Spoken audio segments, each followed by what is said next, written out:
Nova Gol, novos tempos no ar.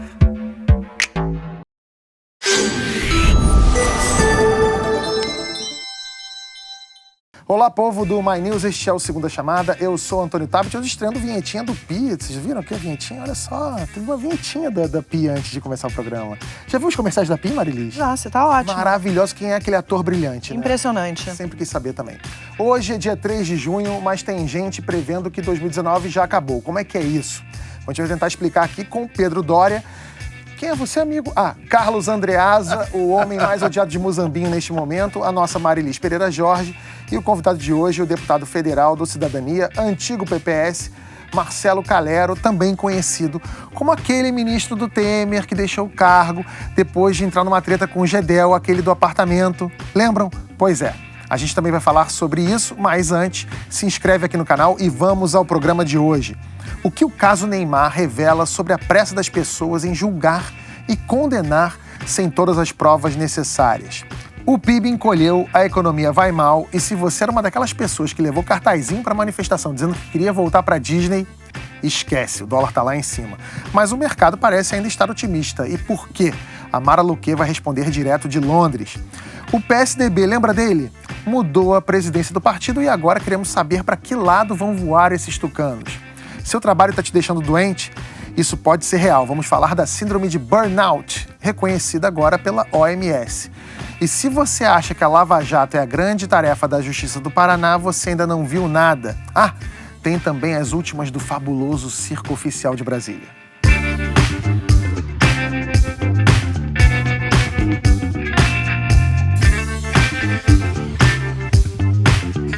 Em 2019 ia ser o ano do Brasil. Ninguém segurava esse país. Começou com a bolsa lá em cima, o dólar caindo. 5 meses depois, que situação. O PIB encolheu 0,2% no primeiro trimestre. Já se trabalha com a possibilidade de um crescimento abaixo de 1% em 2019. Esse gráfico mostra o saldo de investimento estrangeiro na bolsa mês a mês desde janeiro de 2018. Olha como em março parecia que ia recuperar. E aí caiu em abril e despencou em maio. Já esse outro gráfico aqui mostra o saldo de investimento estrangeiro a cada ano. O resultado de 2019 já é muito ruim.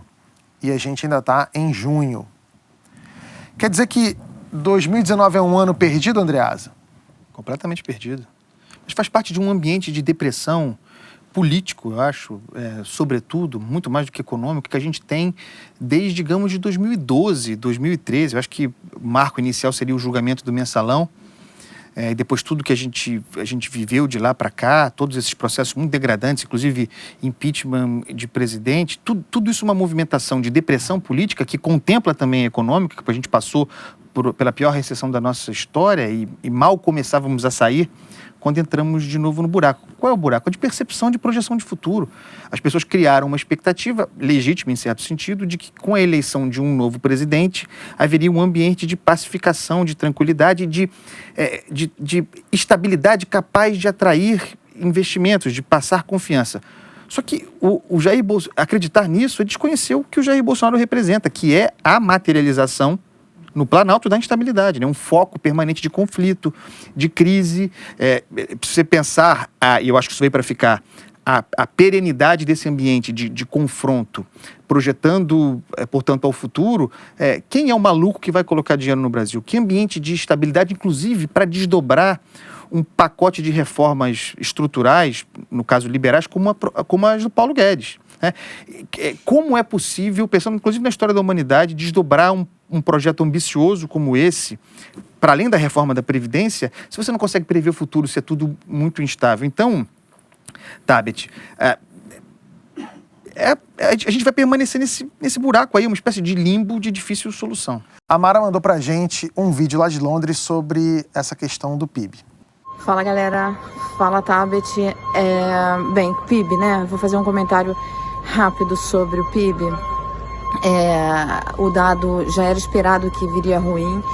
Na verdade, se você olha o dado de sazonalizado, o quadro ainda é mais dramático, a queda é de mais de 1% se comparado ao último trimestre do ano passado. Agora, o que mais preocupa é que o que está em recessão já é o investimento. O investimento, que é um item importante no cálculo do PIB, na verdade, eu acho que mais importante, ele tá se retraindo no dado anterior, já teve uma queda, agora teve uma outra queda expressiva, e esse é um dado importante, porque para reativar a economia você precisa de investimento. E o que você precisa para convencer os empresários, os investidores a investirem no país? Confiança. É isso e que esse governo está falhando, né? Então, todo mundo fala da reforma da Previdência, ela é importante, mas ela sozinha não resolve. O governo tem que mostrar, ele tem que despertar nos empresários e nos investidores a confiança, a mesma confiança que esses empresários, que esses investidores achavam lá atrás, né, no ano passado, quando na expectativa do início do novo governo. Havia uma forte otimismo e expectativa de que esse novo governo, então, conseguiria promover a retomada da economia. E isso não aconteceu. O governo não conseguiu fazer com que os agentes retomassem a confiança. O investimento, eu não estou falando só do investimento da Bolsa. O investimento na Bolsa reflete isso, mas não é só isso, é o investimento na produção, nas empresas que vão gerar empregos, enfim, que as famílias consigam pagar suas dívidas, voltem a consumir. Então, o investimento é fundamental para a geração de emprego e para a retomada da economia. E para investimento, para que os investidores de fato investam, é preciso retomada da confiança. Ô Pedro, a gente acho que todo mundo aqui concorda que o Bolsonaro tem essa coisa de promover, e não só o Bolsonaro, mas ali aquele entorno dele, o núcleo duro ali, os filhos dele e tal, promover essa instabilidade. Só que esse governo é aquela coisa, as coisas acontecem tão rápido, e a gente fala que todo dia acontece uma coisa nova aqui. Eu até li que recentemente o Bolsonaro deu uma acalmada, parecia que ele tinha dado uma acalmada nesses últimos dias. Você concorda com isso ou não? Eu acho que ele deu uma acalmada, mas eu acho que isso não quer dizer nada também, né? Porque ele tem uma ciclotimia, não estou dizendo que ele tem a síndrome psiquiátrica, né? Mas ele tem essa coisa dessa oscilação. Então você nunca sabe. É um pouco que nem o Olavo de Carvalho, né? Eles são parecidos nisso. Parece que num determinado momento ele está calmo e de repente explode de novo, né? O que eu acho mais surpreendente em toda essa discussão, ouvindo o que o Andreasa estava falando, o mais surpreendente me passa em toda essa situação está muito numa matéria que foi distribuída pela Bloomberg na semana passada, uma matéria analítica, conversando com vários economistas a respeito da situação brasileira. E tem uma observação do Fernando Dantas, do estado de São Paulo ali, que eu acho que é primorosa. É incrível como a elite financeira do Brasil, por algum motivo misterioso, chegou à conclusão no ano passado de que o Bolsonaro seria o sujeito ideal para encaminhar uma série de reformas liberais na economia brasileira. Por que acharam que um sujeito com óbvias limitações do ponto de vista de formação, de ensino formal, que jamais tinha se comportado como liberal, nem em costumes, nem em economia na sua história, e que não tinha nenhum tipo de pauta, que não essas coisas dessa direita mais dura, né? Anti-LGBT, anti-aborto, anti-drogas, e bandido é bom, é bandido morto. Por que essa figura chegou-se à conclusão de que ele seria o sujeito que traria isso? É um profundo mistério. Agora, boa parte da elite financeira brasileira acreditou nisso e estamos vivendo as consequências. Você acha que é um profundo mistério? Porque ele, desde o ano passado, agora ele voltou a repetir que ele não entende nada de economia. Vocês não acham que, na verdade, ele avisou, disse que não ia cuidar de economia, ia deixar tanto economia, segurança, com as pessoas tecnicamente preparadas para isso? As pessoas acreditaram nisso, mas não é isso que a gente está vendo. Porque ele mete o bedelho em tudo, ele desautoriza os ministros que deveriam ser os ministros também capacitados. Ele pode formar a equipe qualificada que for, e de fato ele formou. Sim. A estabilidade política precisa ser dada pelo presidente da República. E não é que ele não tenha capacidade de dar. Ele não é isso, ele nunca vai ser. Ele não quer dar. Ele opera sob a lógica do conflito. E é isso mesmo. Esses ciclos, conforme descrito pelo Pedro, estica e afrouxa a corda permanentemente. Joga para a galera. É evidente que os números do PIB desse primeiro trimestre não podem ser atribuídos ao Jair Bolsonaro exclusivamente. Temos que ser justos. Mas a pergunta é, ele ajuda? Ele ajuda para que os números sejam melhores, pensando no futuro, quando a responsabilidade for dele. Porque, politicamente, a continuidade desses maus resultados serão cobradas na conta dele. Mas ele é um cara que não ajuda, quer dizer, ele é um cara que planta conflito, que estimula manifestações que têm uma origem, porque não dá para esconder a origem do dia 26, de afronta, de ataque às instituições, quer dizer, é um sujeito que não opera no registro da política, é um artilheiro. O negócio dele é tiro, então... Não, e ele não para de falar isso. Você falou que ele deu uma acalmada, eu não acho. Ontem, por exemplo, ontem de manhã, ele foi lá se solidarizar com o tal do MC Reaça, que morreu. Horas depois veio, enfim, a informação de que essa pessoa não morreu porque tinha espancado a amante, que tinha dito que estava grávida, e até agora esse tweet está lá. Então, assim, claro que ele acaba... provocando uma revolta nas pessoas, porque quando aqueles 2 cidadãos morreram aqui no Rio de Janeiro metralhados, ele não foi para a internet se solidarizar. Então, assim, acalmou em que sentido? Eu vejo só uma máquina de produzir situações ali, de situações que são conflitos. Calhero, o governo aposta, né, para essa recuperação da economia na reforma da Previdência. Você está lá, deputado. Se tivesse que apostar, essa reforma vai passar ou não vai? Olha, eu acho que ela vai passar, mas assim, entendido o protagonismo do Congresso nessa matéria. O que eu quero dizer com isso? Haverá várias mudanças, com certeza. Eu acho que algumas delas já estão mais encaminhadas que outras. O benefício de prestação continuada, a aposentadoria rural e tudo mais. Há um sentido de urgência e isso é um fator positivo para a reforma. Então, o Bolsonaro meio que surfa nessa onda. Agora, a gente tem que lembrar uma coisa. A falta de articulação do governo no Congresso é, assim, assustadora. Haja visto o que aconteceu com as medidas provisórias na semana passada, né? A gente estava lembrando aqui, antes de começar a gravar, a situação da medida provisória 871, que quase caducou, porque a base do governo, ou alguns partidos lá mais conservadores, implicaram com o termo gênero. Utilizado no sentido mais próprio da palavra. Então, assim, não há ali uma liderança. Eu até gosto pessoalmente bastante do deputado Major Vitor Hugo. O que me parece é que os seus correligionários não o reconhecem como uma liderança idônea para tocar os processos de interesse do governo. E assim, as pessoas às vezes, e aí vem o perfil do Bolsonaro, né?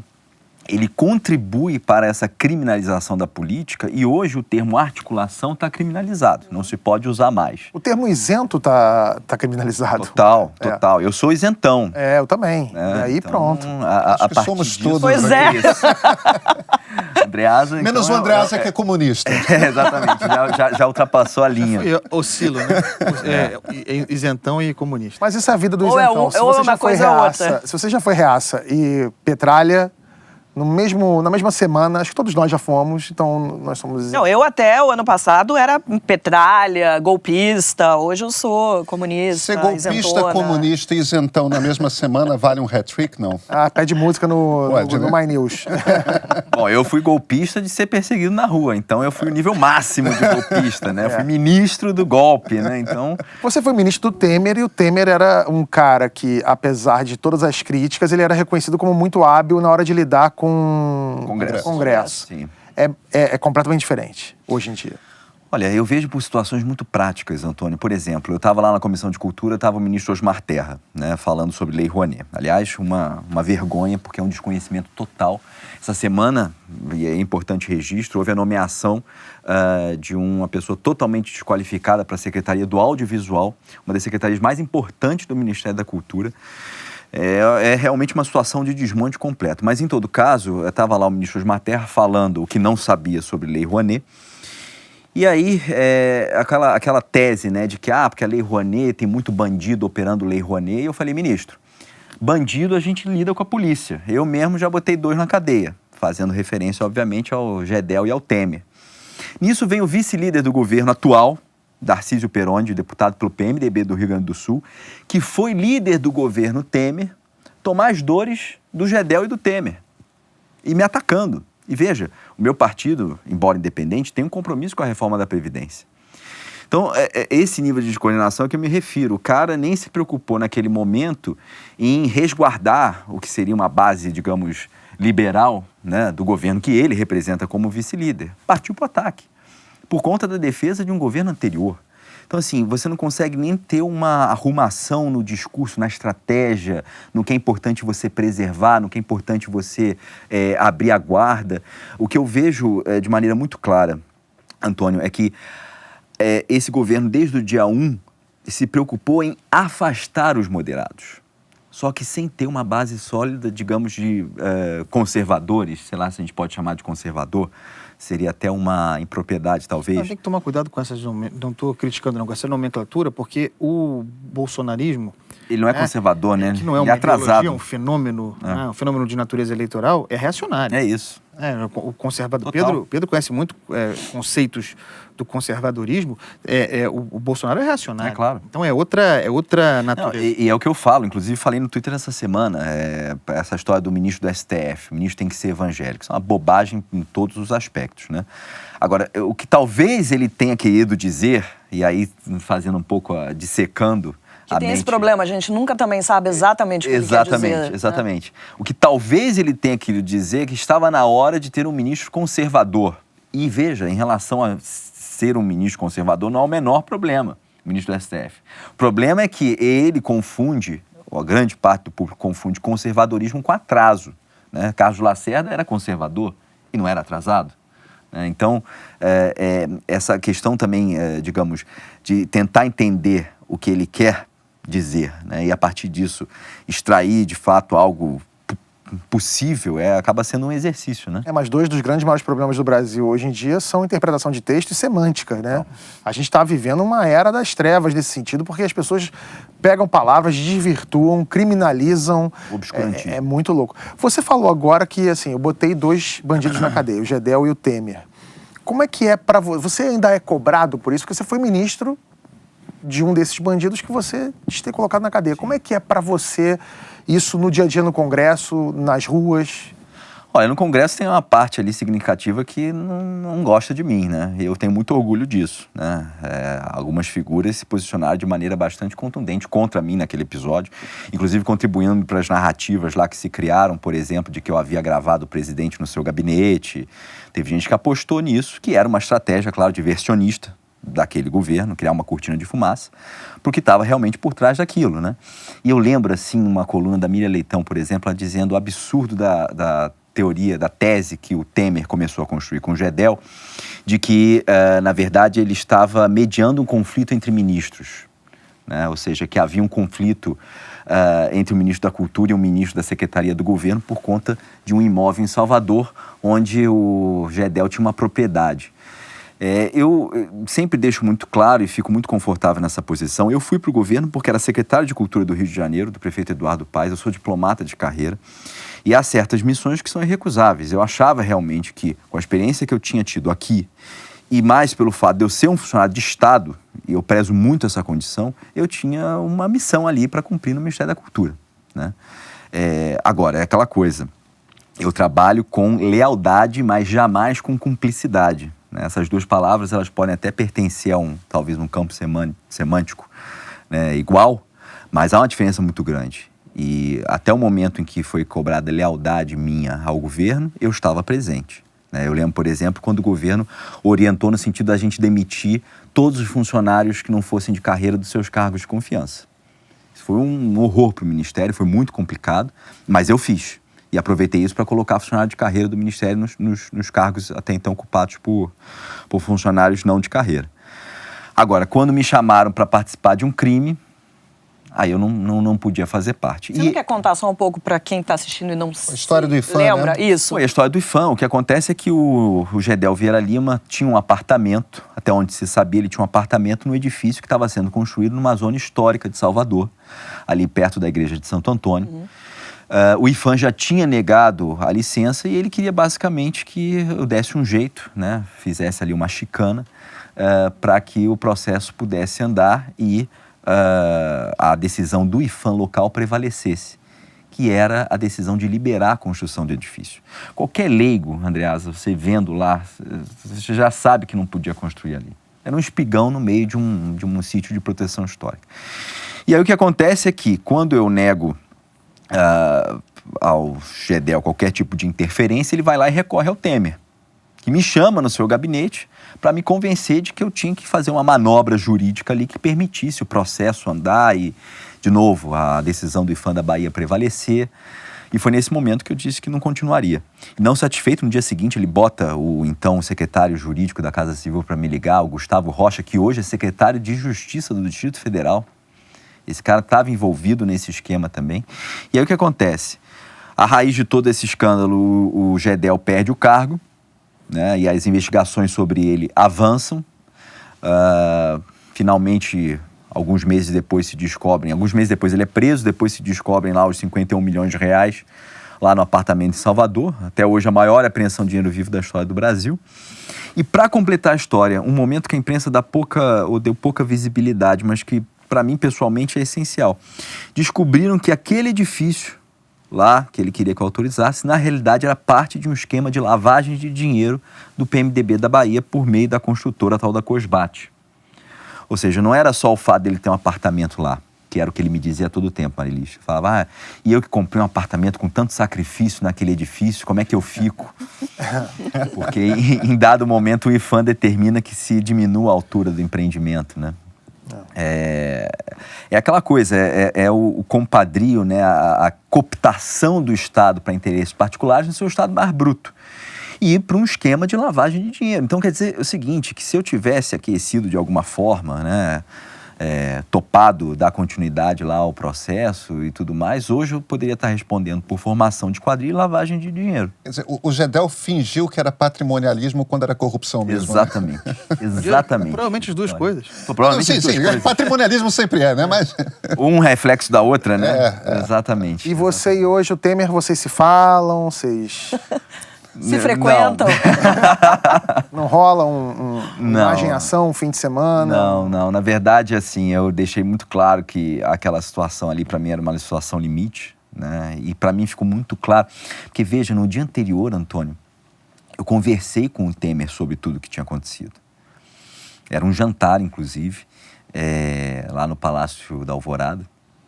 E eu falei, olha, aconteceu isso, o GEDEL tá me impressionando, não há maneira de atender o GEDEL. E não, você fique tranquilo, que se ele vier falar comigo, eu vou dizer que não houve modo de atendê-lo e tudo mais. No dia seguinte ele muda o discurso. Então eu fico imaginando, é o que eu falei, é uma quadrilha no sentido próprio da palavra, como falou inclusive o Ministério Público, quando denunciou o GEDEL e o Temer, inclusive. É uma quadrilha porque é tudo ali muito organizado, muito coordenado, né, muito concertado. E eles atuam realmente, é um mecanismo em que um ajuda o outro, né, e deve favores ao compadrinho. Eles se organizaram imediatamente após a morte do doutor Ulisses e reorganizaram o PMDB dentro do Congresso, né, era a turma do Pudim. Se reorganizaram e fizeram uma máquina de aprovação para o governo Fernando Henrique, que continuou servindo ao governo Lula após uns 3 anos, mais ou menos, de intermezzo na relação PT-PMDB, quando se realinharam pós-mensalão, a coisa voltou... Agora, era uma máquina que tinha eficiência, né? Porque, bem ou mal, é a coisa do, se a gente pode usar essa palavra, do bandido profissional. Eles faziam dinheiro, mas eles entregavam a mercadoria. Se o governo precisasse de algum tipo de aprovação no Congresso, o troço era entregue. O rouba mais faz. Veja... Rouba mais a prova. Eu acho que rouba mais a prova é mais preciso, porque o faz não necessariamente é bom, né? É isso. Mas é eficiente no sentido de que o que precisa ser feito, consegue fazer.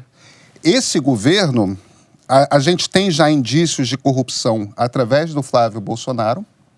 Agora, essa eficiência que o PMDB tinha se perdeu PMDB não existe mais. Completamente, né? Aquele partido não existe mais, perdeu relevância na Câmara. Então, foi dissolvido. Mas isso é uma coisa, é isso mesmo. E há uma coisa para a gente observar, que é o seguinte: é evidente que o Brasil tinha um problema. E o problema principal do Brasil não era nem a quantidade de dinheiro que era desviado por corrupção, mas principalmente o fato de que o mecanismo da corrupção exigia que você pusesse em posições chaves dentro da estrutura do governo pessoas que não estavam ali para administrar, pessoas que não estavam ali para gerir. Então, embora a relação entre legislativo e executivo fluísse, o executivo parou de funcionar e o executivo não estava funcionando há algum tempo. Então, precisava ser reformado. O problema é que aí a gente caiu num mundo em que o executivo está funcionando ainda pior do que funcionava e as relações entre legislativo e executivo foram embora. A gente trocou por uma coisa pior. É engraçado que a gente falando de roubalheira, parece até falando de futebol um pouco, né? Assim, aquela coisa, a seleção do PMDB jogava ali, afinal, troca de passes bem, se envolvia o time adversário. Quando você via, você estava ali assinando um negócio que nem era para você assinar. Hoje em dia tá essa bagunça aí. Diga José Genuíno, né? É chutão pra área o tempo todo, né? Uma coisa... E porque tem um drama, desculpa, Tabet, aí, mas Pedro falou e precisa ser falado em algum momento. Para apanhar, né? Fazer o conta. Não estou fazendo a defesa da corrupção, pelo amor de Deus, do espectador do Segunda Chamada. De fazer a conta dos prejuízos que o Brasil tem por corrupção e dos prejuízos que o Brasil tem por incompetência. Má gestão, que você vai ver a diferença. Como o problema da corrupção, que é um ativo eleitoral extraordinário, elegeu todo mundo, esfacelou a classe política, é um mito no Brasil, engolidor ou encobridor do verdadeiro problema nosso aqui, que é de gestão. É claro que a corrupção existe, ela vai sempre existir, ela pode ser controlada e minimizada. Mas o problema do Brasil não é a corrupção. O problema do Brasil é incompetência. E o Jair Bolsonaro é um mestre de criar cortinas de fumaça para encobrir a própria incompetência. Isso a gente vê todo dia. Verdade. Bom, essa semana o ministro da Educação, Abraham Weintraub, vai completar 2 meses no cargo. Desde que assumiu o MEC, Weintraub se envolveu em tantas polêmicas que a gente até se acostumou com o sobrenome dele e agora já sai como se fosse um Silva, um Pereira, um etc. Na semana passada, no dia da segunda manifestação contra os cortes na educação, o MEC divulgou esta nota, aspas, nenhuma instituição de ensino público tem prerrogativa legal para incentivar movimentos político-partidários e promover participação de alunos em manifestações. Com isso, servidores, funcionários, alunos, pais e responsáveis não são autorizados a divulgar e estimular protestos durante o horário escolar, fecha aspas. Na nota, o MEC pediu também que as pessoas fizessem denúncias. Até sexta-feira, foram 41. Andreas, isso é legal? Não, acho que não. A nota dele? É. Ilegal. Precisa urgentemente ser apresentado o artigo 5º da Constituição, né? É legal. O problema do ministro, quer dizer, um dos problemas do ministro é uma essência do bolsonarismo. Ele é um ressentido profundo. Ele tem um ressentimento profundo. Ele tem um ódio, que também é uma forma de encobrir a própria incompetência. É um sujeito que tem uma carreira acadêmica medíocre, uma vida na iniciativa privada que ele se valoriza muito mais modesta, ninguém jamais tinha ouvido falar do sujeito até o momento em que encaixa ali numa frequência bolsonarismo, Casa Civil, ele é próximo ao Nix Lorenzoni, foi para a Casa Civil e teve essa chance de chegar ao Ministério da Educação e tem um projeto de forra, né? E uma visão deturpada do que seja a universidade brasileira, que tem muitos problemas. O principal problema, eu garanto, não é a doutrinação. Aliás, não só na universidade, em qualquer lugar, no ensino. Então, qual é a diferença entre esse sujeito, Abraham Weintraub, e o Vélez Rodrigues? É que ele é melhor capaz de executar o projeto do que o Vélez Rodrigues. O Vélez Rodrigues, projeto de vingança. Um projeto que é no Ministério da Educação, onde o bolsonarismo pretende desdobrar o que eles chamam de guerra cultural, né? Que é uma guerra interna. Aliás, é uma vocação do governo Bolsonaro, né? Quer dizer, você olha de fora, que é o que interessa, né? Você vê o governo parado, o Brasil está parado, está paralisado. Mas se você olha para dentro, eles estão numa espécie de guerra de purificação. Então, venceram o establishment na eleição, né? Mas a guerra continua, porque precisa desse conflito. Então, a guerra agora é interna contra os inimigos internos, o establishment que está incrustado dentro da máquina, impedindo que a coisa funcione. É mentira. Isso é farsa, mas é nessa lógica que o Weintraub opera. Então, todo esse discurso acusatório é para criar um clima de desconfiança. Tem um novo nós contra ele sendo plantado aí e passa por isso. E não é só nessa lógica que ele opera também, não. O Weintraub é daquela ala do governo que gosta de dar uma causada na internet. Ele já postou vários vídeos desde que tomou posse. A gente mostrou aqui no Segunda Chamada um que ele tirou a blusa para mostrar que passou por uma cirurgia no ombro e por isso foi mal na faculdade. Mas semana passada ele se superou. Ele publicou um vídeo ao som de Singing in the Rain, com guarda-chuva e tudo, o que me fez pensar duas coisas. Primeira, eu acho que o povo do governo tem razão, e aí é uma crítica que eu faço a você, quando eles dizem que têm sido sabotados internamente. Porque não é possível que ele não tenha um assessor, um amigo do lado para falar assim, ministro, não faz isso. Ou seja, tem alguém que Melhor fala assim... não. Alguém que fala Melhor assim, não. vai nessa, mas isso é puta vídeo, põe lá que vai arrebentar. E o segundo ponto é o seguinte, abrir guarda-chuva em lugar fechado dá uma sorte, não dá? Ah, traz morte.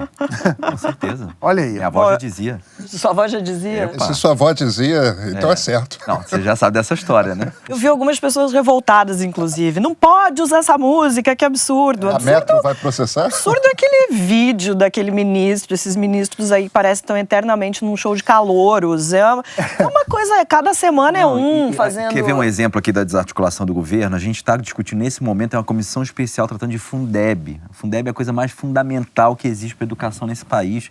É o Fundo Especial para a Educação Básica. Ele está vencendo em 2020, a gente está discutindo a perenização desse instrumento essencial, todas as novas formas os critérios de alocação de recursos e tudo mais. Cadê o governo nessa discussão? Tá na internet fazendo vídeo Exatamente. lacrador e que funciona, Exatamente. porque o bolsonarista raiz Achou o tá máximo. lá batendo palma, dizendo é isso aí, ministro, é por isso que a gente gosta de você. E a discussão sobre a educação infantil, que esse governo falou que ia priorizar, que a prioridade não era ensino superior, cadê? É isso, não acontece. Essa discussão... MP 868 vai caducar porque o governo não se empenhou em votar. O governo opera no susto, né? Também tem isso. As pautas estão aí, tá tudo colocado. É como se não houvesse uma planilha.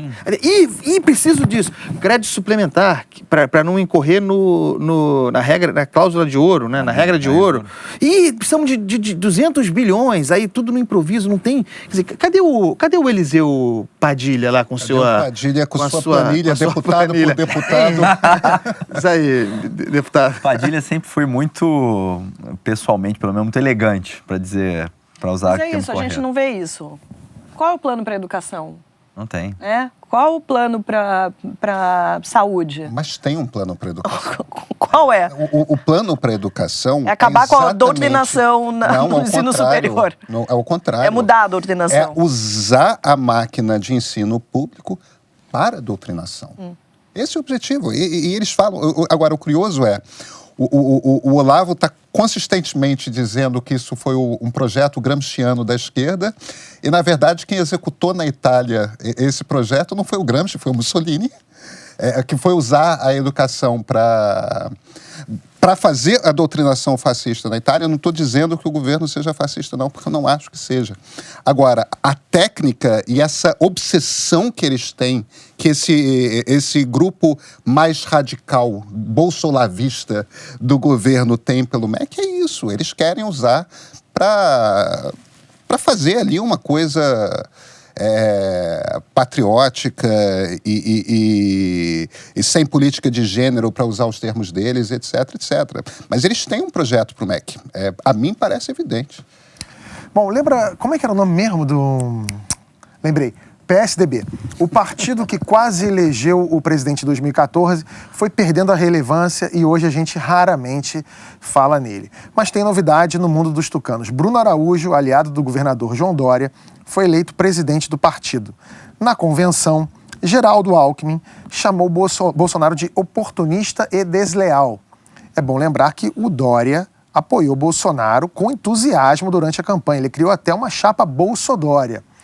Alckmin deixou a presidência do partido e diz que vai fazer um pit stop da política. Pedro, essa pausa do Dória aí vai abrir uma porta para o Dória... Do Alckmin, vai abrir a pausa do Alckmin vai abrir uma porta para o Dória assumir as rédeas do PSDB de vez? Eu só te peço desculpas de saída que eu tenho dificuldade de chamar o governador de São Paulo por Dória. Isso posto. Enfim. É que não João. tem ninguém chamado de Tabet por aí, né? O João. Tem a Simone Trabalhador. Tebet. Chamaremos Simone de João Tebet, Trabalhador. Boa lembrança. O João, obviamente, tem a ambição de chegar à presidência da República e ele parece estar se posicionando. Primeiro, o PSDB, que nasceu ali nos anos 80 como um partido social-democrata, ou seja, um partido de centro-esquerda, que tinha a mesma origem do PT dentro da USP, é a mesma turma que estava junta nos anos 60 e 70, que forma uma o PT e outra o PSDB, uma versão mais light, né? Uma turma que vem dos autênticos do MDB, quer dizer, da turma que resistiu à ditadura. Foi um partido que ao longo dos anos 80 dos anos 90, deixou a social-democracia para se tornar um partido liberal de esquerda, talvez ali no governo Fernando Henrique, agora está indo para uma guinada mesmo para se tornar uma coisa de centro-direita, porque parece que o que o João está querendo fazer é se posicionar como o Bolsonaro que pode dar certo, né? A centro-direita continuar com uma pegada conservadora, mas moderada, capaz de conversar, tudo mais. Até porque, vamos combinar uma coisa, se você pensa do ponto de vista puramente eleitoral, a guinada brasileira para a direita nesses últimos anos foi tão violenta que é muito difícil você imaginar o Brasil na próxima eleição voltando para a esquerda tão rapidamente. Quer dizer, faz sentido político para o João se colocar nesse lugar. Agora, o que ele montou ali não é mais PSDB. O PSDB, que era um partido, assim como o PT, teve um momento em que PT e PSDB eram os únicos partidos no Brasil que tinham personalidade, que você olhava, você compreendia ideologicamente o que era. No PSDB, isso acabou. No PT já tinha acabado, né? Assim, você estava falando aí dessa guinada que é muito estranha, mas como é que vai ser pro Dória, pro João? Como é que vai ser pro João quando ele tiver de ter algum embate com alguém mais à direita que ele? Porque, assim, tá muito cedo, a gente não chegou nem na primeira metade do primeiro ano, do fim da primeira metade do primeiro ano do governo Bolsonaro. Mas é difícil imaginar que não vai ter alguém mais à direita que o Dória, talvez endossado pelo próprio Bolsonaro, com esses... Talvez o próprio Bolsonaro. O próprio Bolsonaro, ou algum filho de Bolsonaro, ou alguma coisa assim, com um apoio, por exemplo, de evangélicos, que a gente não vê tão próximo, assim, olhando de longe, o do Dória, por exemplo, o do João. Eu tenho a impressão que, primeiro, esses grupos evangélicos que se envolvem tão ativamente como política, eles são muito aproveitadores do momento político. Né? Então, no fim das contas, eles vão para onde eles sentirem cheiro de poder. Quer dizer, eu não vejo esse risco. Eu tenho a impressão que daqui a 2, 3 anos, o Brasil já vai estar meio que de saco cheio da intransigência e do radicalismo que vem com o bolsonarismo, menos pela repulsa ao radical e mais pela repulsa à bagunça. Né? Você acha que vai demorar tudo isso, Pedro? Eu vejo não, acho que já está acontecendo. Acho que as pessoas já estão muito cansadas dessa bagunça, da falta de comprometimento realmente em fazer alguma coisa, em mudar o que está acontecendo no país. Então, assim, eu acho que é difícil fazer uma previsão, mas, assim, pelo menos o que eu estou olhando agora é que as pessoas já estão muito cansadas. Eu acho que isso vai depender muito dos resultados da economia, né? E do programa reformista. Tanto que eu sempre digo que se a economia tivesse indo bem, Dilma não tinha terminado Exatamente. o mandato. Mas o que é interessante e precisa ser reconhecido aqui é que o João Dória faz um movimento político correto, né? Ele está muito bem posicionado para o futuro, seja qual for o futuro. Ele teve aquele momento de rendição eleitoral calculado ao Bolsonaro, né? E que ele não teria vencido a eleição em São Paulo, eu acho, se ele não tivesse colado no Bolsonaro. Ele forçou aquela associação e imediatamente depois ele começou a buscar uma linha de independência que é muito simples. Quer dizer, ele trouxe o Henrique Meirelles para fazer uma espécie de frente com o Paulo Guedes e mostrar aqui o trilho da política rola. Então montou um gabinete político sólido, transita em Brasília, foi a Davos. Ele está se apresentando exatamente como o Bolsonaro viável. Aliás, exatamente como o Bolsonaro que o mercado financeiro comprou em 2018. Se as reformas econômicas projetadas para os próximos anos não resultarem, porque tem muita expectativa em cima da Previdência, e isso me parece ser garantia de frustração, porque a previdenciária vai passar, independentemente do seu impacto fiscal, ela não é suficiente para resolver o problema. Muito pelo contrário, uma reforma da Previdência, pensando em termos econômicos, ela contrai a economia no primeiro momento. Então a gente vai ter uma expectativa, agora vai, não será tão imediato assim, e tem esse fastio da população. Se não der tempo até 2022 do Jair Bolsonaro surfar a onda das reformas econômicas, o Dória é o candidato. Desde já, gente, é só olhar para ver o que está acontecendo em São Paulo. São Paulo as coisas estão acontecendo. Você já tem ali, goste-se ou não das decisões, você já tem, por exemplo, a privatização do Ibirapuera, do zoológico, está tudo engatilhado para acontecer. É uma identidade. Então, assim, tem coisas de fato acontecendo. A gente tem essa sensação de que o Brasil está parado, que não está acontecendo nada. Quem mora aqui no Rio de Janeiro tem essa sensação ainda pior, que aqui de fato realmente não acontece nada, nem no município, nem no estado. São Paulo não, São Paulo está acontecendo. Então, se tem um nome hoje que a gente poderia apostar para 2022, é o João Dória. Eu faria uma ponderação, eu faria uma ponderação só, que é a seguinte: se por outro lado uma recessão se confirmar e os indicadores sociais começarem a decair muito, eu acho que o João pode se ver numa posição que não é tão boa. E aí a movimentação que o Luciano Huck está fazendo, que é mais uma coisa liberal de esquerda, como aquele PSDB, ali dos princípios, bem lembrado, principais do início dos anos 90, aí ele é o sujeito que vem com discurso liberal na economia, mas com um olhar social de preocupação com tudo mais, quer dizer... Sim. Você vê nitidamente esses dois se movimentando, se posicionando. E qual seria esse partido de um Luciano Huck mais social? Cidadania. Cidadania. Não, na verdade, assim, a formação até essa evolução que a gente fez do antigo PPS para a cidadania tem muito a ver com a construção de uma plataforma liberal progressista, ou não necessariamente até liberal, porque a gente tem elementos aí que não são liberais, figuras do partido que não são liberais, mas a tentativa de se construir, primeiro, eu acho que o fundamento de tudo aquilo que a gente pensa é políticas públicas eficientes e que tenham base científica. Parece muito básico, mas hoje a gente tem uma dificuldade de se ater a dados e a estatística enorme. Então, por exemplo, o Bolsonaro tuita que vai diminuir, vai aumentar o número de pontos na carteira de motorista, de 20 para 40. Aí todo mundo, viva, viva. Qual é a base científica disso? Isso vai resultar em mais morte no trânsito?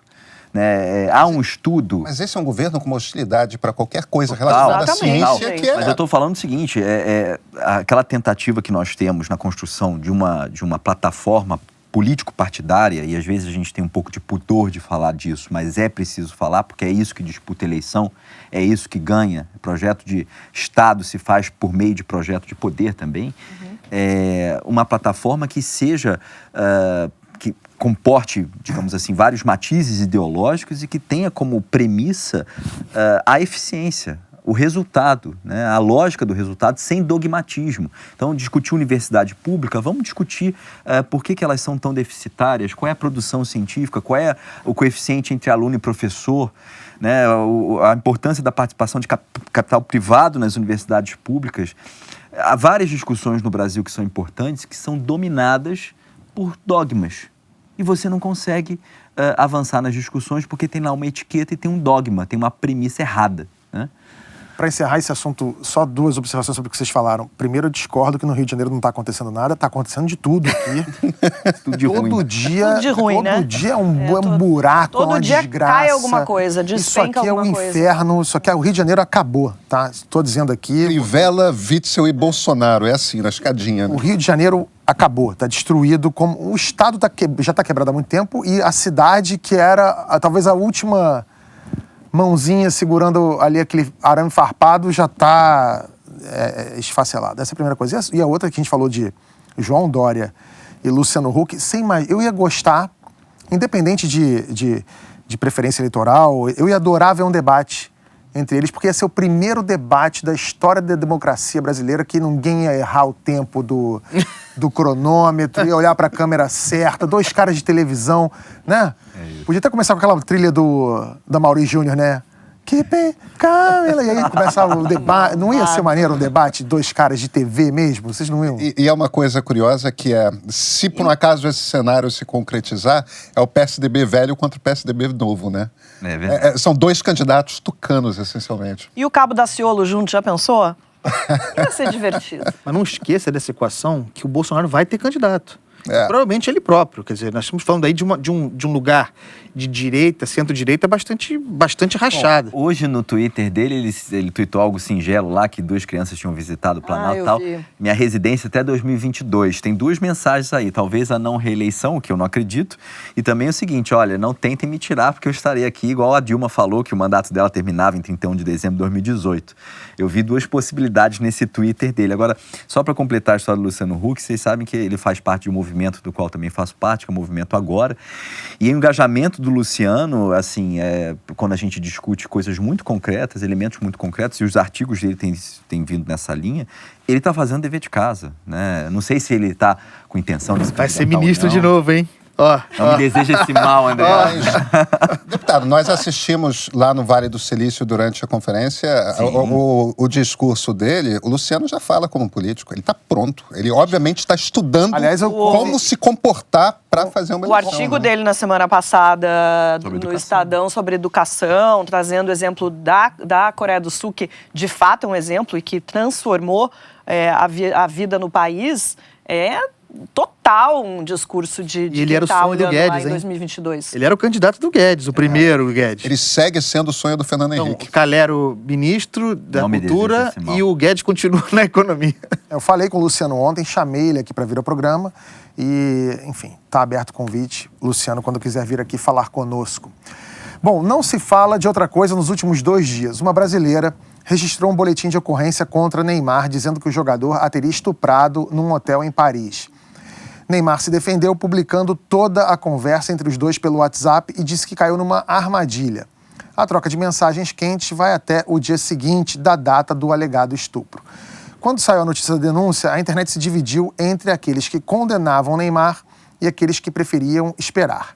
Depois da exposição de Neymar, nova divisão. Uns condenavam a mulher e outros atestavam que as conversas não provavam nada. O que aconteceu de verdade naquele quarto de hotel, só os dois sabem. A polícia vai investigar. Então, qual é o sentido de opinar sobre isso? Essa pressa para julgar já gerou casos como o da escola base, o da brasileira que dizia ser vítima de neonazistas na Suíça, a jovem que se automutilou com uma suástica durante as eleições e outros casos vários. Por outro lado, quando aconteceu o caso do goleiro Bruno, muita gente também se apressou em defender o jogador, questionando o caráter da vítima. Marilis, por que a gente tem o que acontece que a gente tem essa vontade, essa tendência de julgar baseado em nada? Bom, isso não é novidade, né, Tabet? Desde que o mundo é mundo, as pessoas querem dizer o que pensam. Acho que a diferença, por exemplo, do que acontecia quando as pessoas eram julgadas em praça pública, é que essa praça pública hoje a internet virou uma praça pública. E existe uma ânsia de que todo mundo quer dar a sua opinião sobre um assunto. Agora, é o que eu sempre falo, para você opinar sobre um assunto, você precisa de uma coisa muito importante que se chama informação. Esse é um daqueles casos que a gente não tem informação suficiente para dar um veredito, dizer se é inocente, se é culpado, se não é. Mas mesmo assim a gente viu exatamente o que você falou, a internet dividida, todo mundo já ou dizendo que, enfim, Neymar é estuprador ou que a menina é uma oportunista, e isso não leva a absolutamente nenhum lugar. Isso é bom para o Twitter, né, que vê ali um movimento muito grande no dia a dia, mas não adianta de nada. A gente conversou com o advogado Flávio Willeman sobre o caso e ele mandou um vídeo pra gente. Sobre a acusação que pesa sobre o atleta Neymar de ter estuprado uma mulher, não me parece até o presente momento que existam provas do cometimento do crime de estupro previsto no artigo 213 do Código Penal, que exige a prática da conjunção carnal ou de qualquer ato libidinoso mediante constrangimento derivado de violência ou grave ameaça. O que se tem noticiado pela rede social ou pela imprensa até o presente momento, sobretudo após as informações prestadas pelo atleta, é que a relação sexual foi debatida entre ambos, discutida e consentida. E quando se tem sexo consentido entre pessoas maiores de idade, não há que se falar na prática do crime de estupro. O Flávio mandou essa entrevista ontem à noite pra gente. E até então eram as únicas informações que havia sobre essas acusações. Agora, no início da tarde, o UOL divulgou uma reportagem dizendo que há um laudo de exames realizados na mulher no dia 21 de maio que aponta hematomas nas regiões das nádegas, das pernas e sintomas de estresse pós-traumático. O laudo, diz a reportagem, foi feito por um médico particular de um hospital renomado.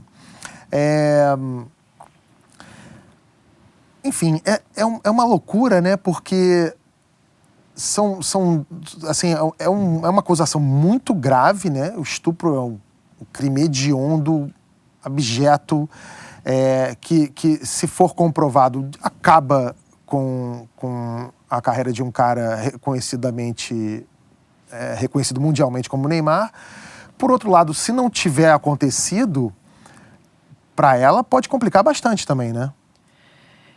Posso só falar uma outra coisa que não responde exatamente o que você perguntou? Eu acho que uma coisa que precisa ficar clara, as pessoas precisam parar para pensar, principalmente os homens que adoram fazer esse julgamento, que a menina se ofereceu, que trocou várias mensagens picantes com ele, que ele pagou a passagem, que ele pagou o hotel. Gente, vamos pensar numa coisa. A mulher pode estar nua em cima da cama. Se na hora que o cara for lá penetrar, ela falar, não quero, mudei de ideia, o cara tem que sair, senão é estupro. Isso é uma coisa que tem que ficar clara.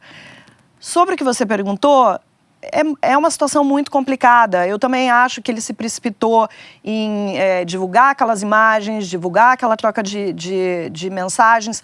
Por outro lado, a justiça da internet tem uma velocidade muito maior do que a justiça. E até que a justiça resolva se ele é inocente ou culpado, a carreira dele já poderia ter acabado, os contratos cessados, ele ser cortado da seleção brasileira.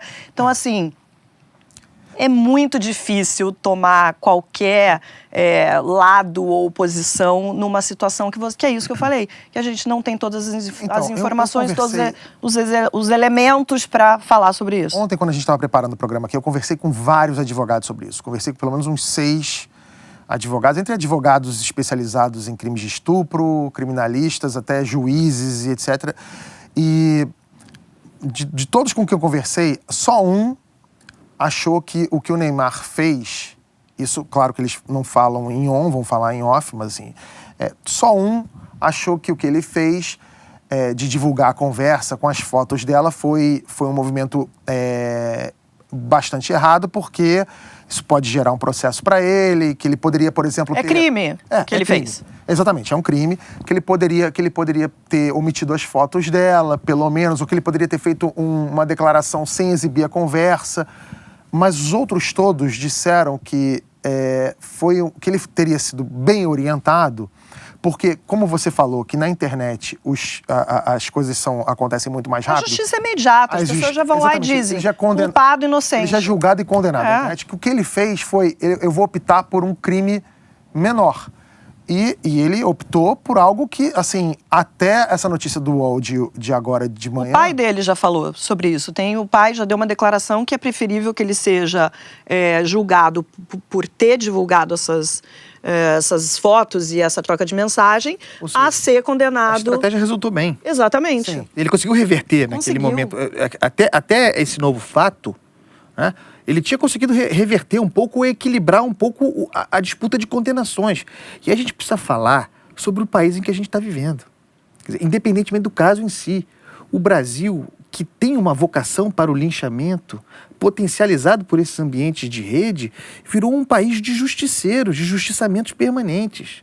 É impressionante a sanha condenatória que se implantou no Brasil.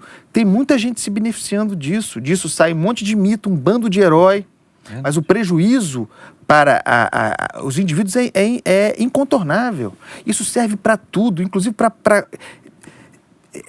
eu insisto nesse ponto. Para mim tem um elemento deflagrador disso aí, eu apanho, já falei isso aqui, vou falar de novo, que é a cultura da delação no Brasil, né? Que tem o marco da delação premiada. É claro que é um avanço importante, mas no Brasil, que eu cresci, delatar era a pior coisa do mundo. No colégio, você fazia alguma coisa errada, mas o seu colega que delatava era o pior. Sim, lealdade sempre. Houve uma sempre inversão. Um princípio. Houve uma inversão de atividade no Brasil em que o delator, que é alguém que já está ferrado, né, imputa contra outro uma coisa que não pode provar, é apenas a palavra para se safar e que isso prospera. Essa cultura da delação, para mim, está no fundamento da loucura que se transformou esse ambiente de rede para condenar todo mundo e obrigar você a ter opinião, Pedro. Por que todo mundo tem que ter opinião sobre o caso do Neymar? Eu concordo com a descrição que você faz do ambiente que a gente formou nas redes sociais brasileiras. Eu só faria uma ponderação. Primeiro, eu não sou contra, pessoalmente, o Instituto da Delação Premiada. Pelo contrário, eu acho que é um recurso fundamental para a justiça e que te permite ter muitos avanços. Mas regulado, né, Pedro? Não, regulado, sem vazamento, certamente. O problema é vazamento e tal. Vazamentos fazem parte do jogo contemporâneo em qualquer lugar do mundo. Eu só queria fazer uma observação, que é o seguinte: é que a gente costuma ter uma autoimagem a respeito de Brasil muito mais generosa do que o país de fato é. E a cultura de linchamento no Brasil é muito antiga e muito espalhada no país todo. A coisa, você vê linchamento desde o Brasil colônia. O Brasil é um dos países que mais lincha do mundo. Tem um professor da USP, que é o professor José de Souza Martins, que tem vários trabalhos sobre isso. A impressão que eu tenho a respeito de linchamento, concordo com você, se espalhou para as redes sociais e se tornou talvez o marco principal da maneira como a gente está conversando, inclusive sobre política. Eu só acho que isso é um traço cultural brasileiro muito antigo. E as redes sociais reproduzem, de certa forma, né? Que as redes sociais ampliam, inclusive. Exato, exatamente, repercutem. Eu acho muito sintomático do que o Andreasa está falando, o fato de que no Brasil a gente tem o Instituto da Delação Premiada, que eu também sou a favor, mas nós não temos o Instituto do Reportante do Bem. É muito sintomático da nossa cultura, porque, veja, o reportante do bem é aquele cara que não quis se envolver no esquema de corrupção. Daniel Ellsberg nos Estados Unidos, né? Com sua pés do Pentágono. Exatamente, em inglês... Você foi um reportante do bem? Eu fui um reportante do bem. Ou seja, você não quer se enfiar naquele esquema de corrupção, você não se vale dele, você não se beneficia dele, mas você sabe o seu dever, porque senão, inclusive, é peculato se você é servidor público, você sabe do dever que você tem de reportar e você tem que ser protegido por isso. Até no pacote do Moro existe lá a figura, a gente até sugeriu algumas modificações, porque me pareceu bastante aquém do que se poderia esperar para um instituto fundamental como esse. Até no Unidos contra a Corrupção, as 70 propostas, tem lá um capítulo só de reportante do bem. É uma pauta que a gente precisa avançar no Brasil seriamente, porque senão a gente só vai ter aquele cara que se beneficiou do esquema de corrupção fazendo delação premiada. Agora, só para... você está falando que você acha que isso tem que a coisa da delação meio que... Delação, prisão preventiva, alguns hábitos que nós temos aqui agora que são deletérios. Mas é aí que eu queria chegar. Eu acho que a gente tem um problema grande também, que é o nosso judiciário. Assim, a morosidade, a demora.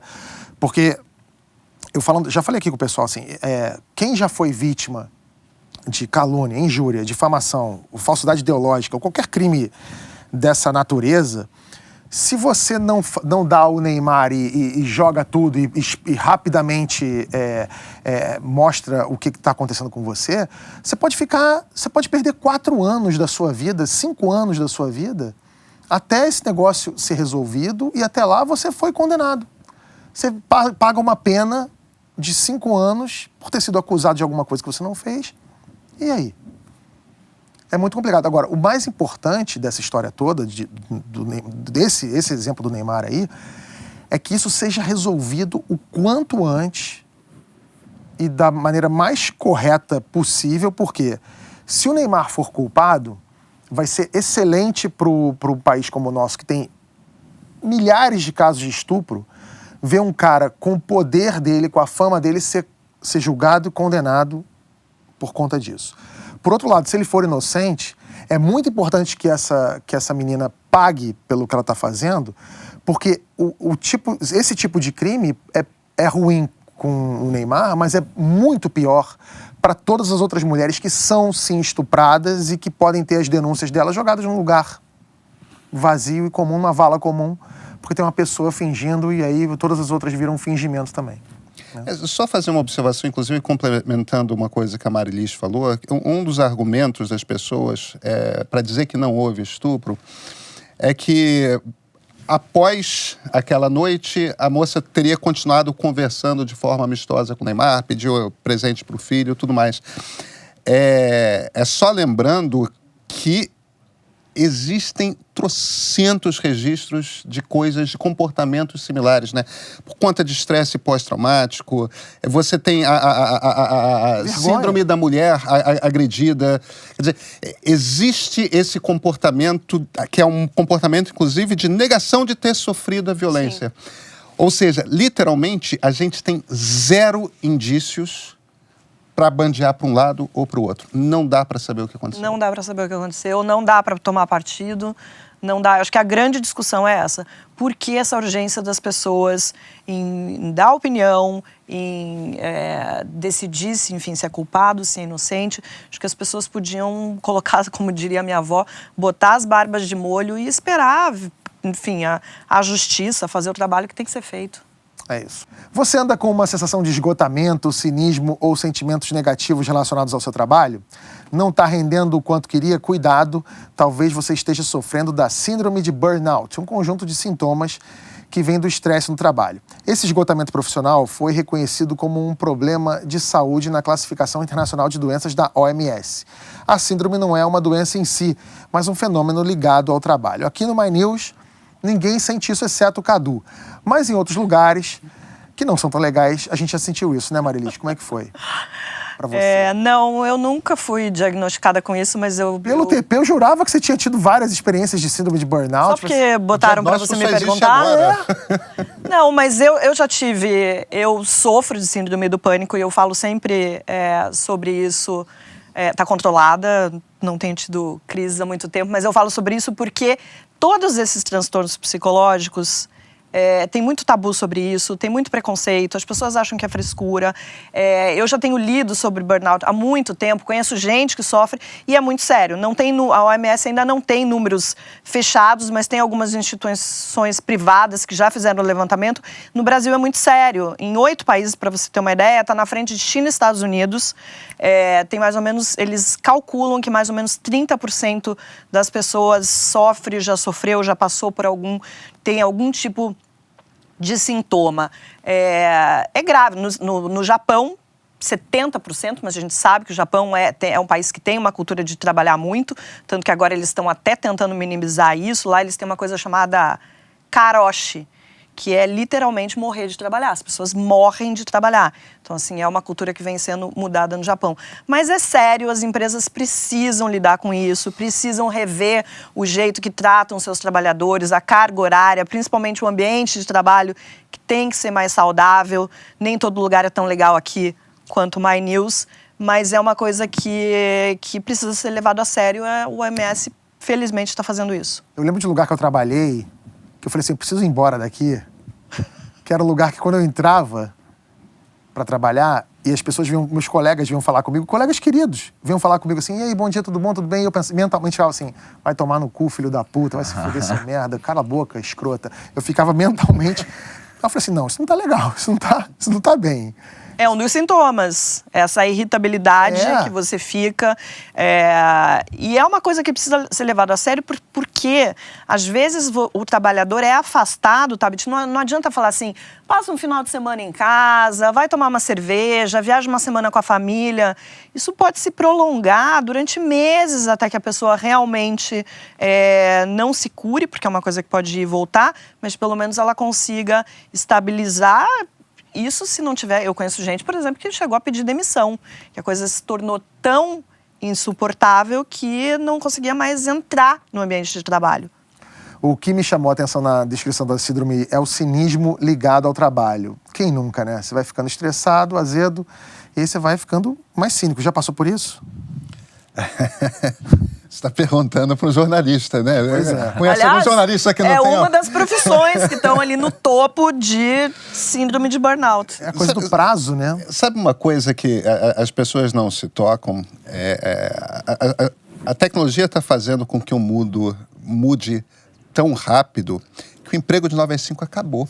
A partir do momento que você tem um smartphone no bolso, você está trabalhando 100% do tempo e um WhatsApp do chefe, você sente a obrigação de responder, liga o estresse, tudo mais. Quer dizer, você nunca desliga nem no fim de semana. E quando você trabalha num lugar em que a expectativa de responder, né, de estar ali sempre alerta, aumenta, as condições para um caso de burnout estão dadas.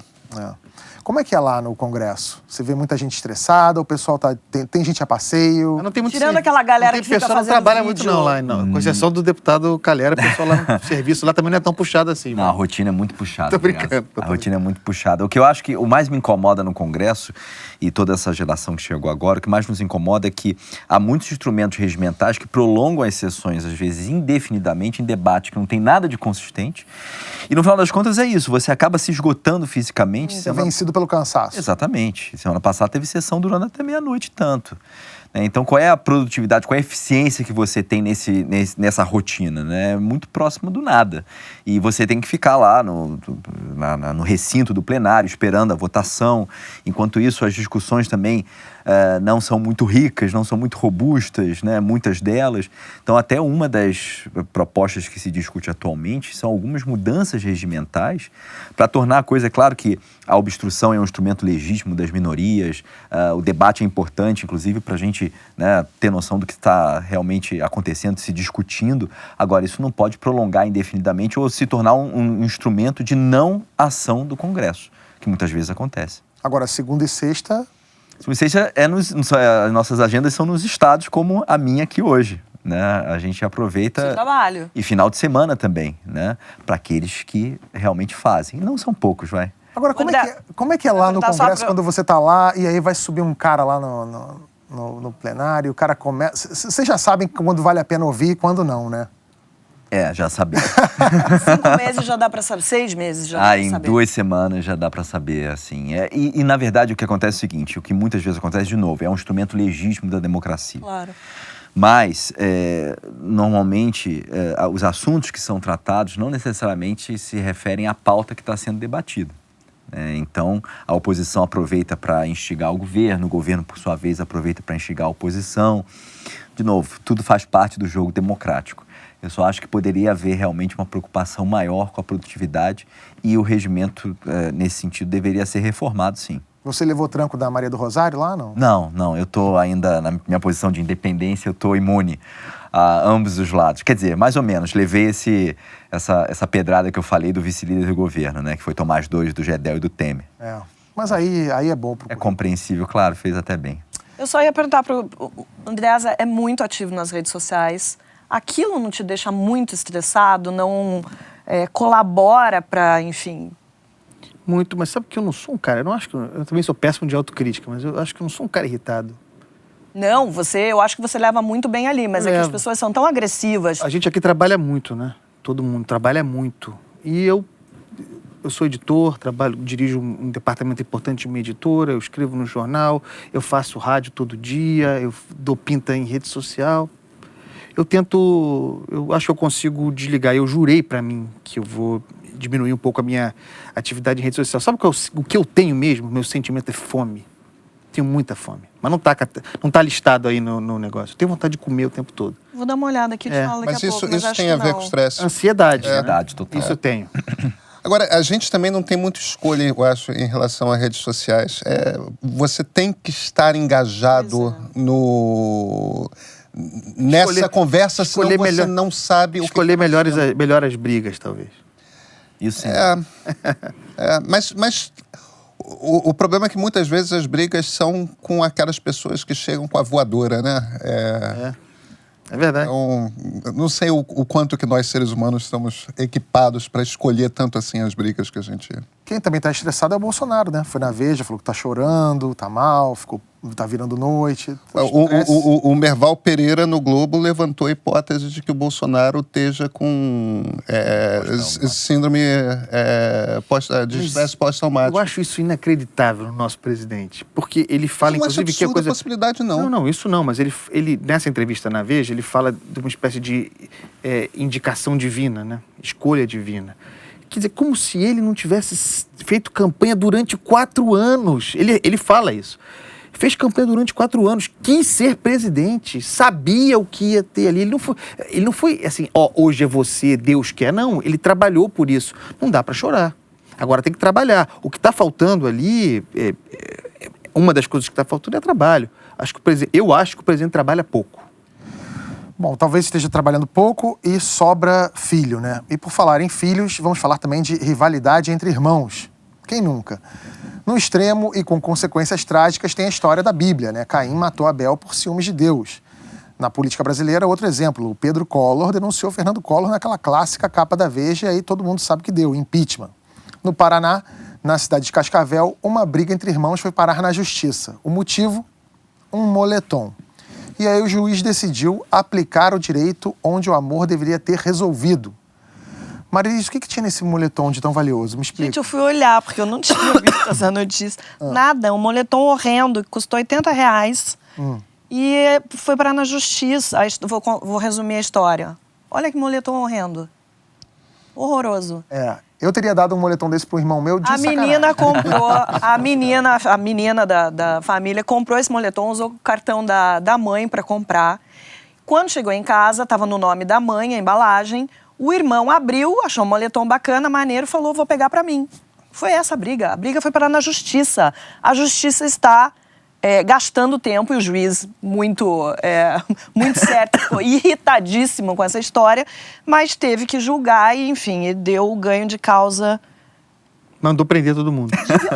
Gente, devia ter dado trabalho de comunitário para essas duas, pro menino e pra menina, para eles aprenderem alguma coisa com essa história, porque não dá, né? Ué, nós aqui nesse programa, a gente tem quantos rubro-negros aqui? Um flamenguista. 4 rubro-negros aqui. E? Há pouco tempo, a Rosa Weber estava decidindo se o título de 87 era do Flamengo ou do Sport. Quer dizer, que todo mundo sabe que é do Flamengo. Claro. Não precisa nem discutir isso. Mas, enfim... Pois é. E a gente precisa um dia rever essa traição do Marco Aurélio. Porque isso está travado aqui. O Marco Aurélio a gente pode rotular como falso rubro-negro. Só por essa discussão já vi que faz todo sentido ter parado na justiça, porque agora o moletom não dá, gente. Não dá. Tem coisa muito grave para a justiça julgar. Inclusive coisas muito mais sérias que até o título de 87 do Flamengo. Vocês já tiveram ciúmes dos irmãos assim nessa escala, não, né? Eu tenho um irmão temporão, meu irmão tem 13 anos a menos que eu, como se fosse meu filho. Eu também tenho um irmão 12 anos mais novo que eu. Eu tenho um irmão 12 anos mais novo do que eu também. Mesmo pai, mesma mãe? Mesmo pai, mesma mãe. Eu também. Na casa é escadinha, somos 3, sempre nos demos, saímos muito na porrada, mas rapidamente recompunha e ninguém tá brigando com ninguém na justiça, tá tudo bem. Pois é, eu também. Mas quando o irmão nasce e você já é quase adolescente, não tem mais isso, Não tem mais sentido. É uma outra relação que se estabelece. Eu tenho um irmão 2 anos mais novo que eu, só que ele é médico, mora longe, então a gente se dá super bem, mas... Então, o irmão morar longe resolve muitos dos problemas, nunca tem briga. Você tá sempre com saudade. Ajuda. Se você tem ciúmes do seu irmão ou da sua irmã, ou se você se dá bem com eles, pra gente aqui não faz a menor diferença. Nós gostamos de você de qualquer jeito, principalmente se você já tiver inscrito aqui no nosso canal. Nossa segunda chamada de hoje termina por aqui. Muito obrigado a você que ficou com a gente, a todo mundo que estava aqui conosco aqui no programa. Calero, obrigado por ter aceitado o convite. Para quem é membro, a gente continua a conversa aqui. A gente vai falar de como marcas têm se posicionado aqui no Brasil e lá fora sobre temas que mexem com a nossa vida. Nos Estados Unidos, por exemplo, 5 estúdios estão fazendo um movimento contra uma lei que pode proibir o aborto na Geórgia. Se você não é membro e quer acompanhar a discussão, é só se cadastrar. Valeu, gente, e eu volto quinta com a Mara no Investimento EP. Até lá. Não, sério, eu quando li essa história do moletom não acreditei. Falei, não é possível. Esse juiz tinha que dar um corretivo para esses 2 moleques, porque você está usando os recursos da... Não, exatamente, porque inclusive pequenas causas, ou seja, não tem custo de advogado, você usa ali como chama? O advogado de pequenas causas. Você usa um recurso, uma estrutura do Estado para uma bobagem dessa. Vai gravar alguma coisa agora? Vai. Eu posso 10 minutos. ir ao banheiro. De novo? Assim,